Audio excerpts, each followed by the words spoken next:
suffice it to say, are you now saying that this family is cooperating again?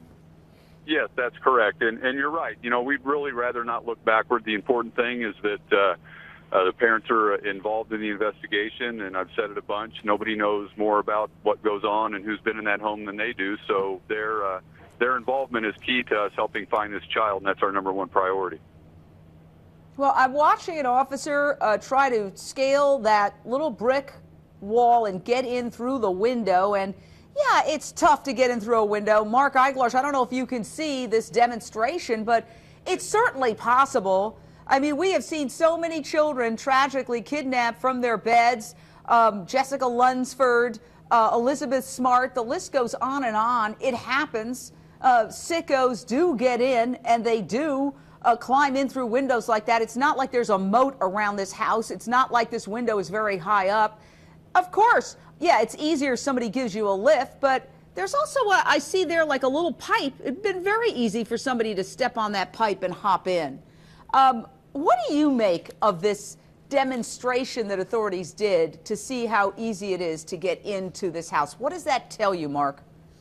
Well, they're considering the parents, I'm sure, persons of interest, which statistically they have to do. If you look at the National Center for Missing and Exploited Children, over the past couple of decades, they've handled approximately 278 missing children cases. Only 13 involved abductions by burglars, as these parents are alleging. So statistically, it's unlikely what they're saying. It doesn't mean it didn't happen, so they have to explore the plausibility. Now, I know that 300-pound overweight folks are usually not signing up to be home burglars.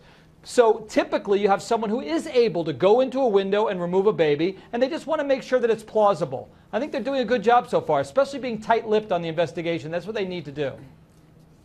Well, they've also, according to the mother herself, given her a polygraph. Now, this is what a family spokesperson had to say about baby Lisa's mother, Deborah, being questioned and given a polygraph test by law enforcement.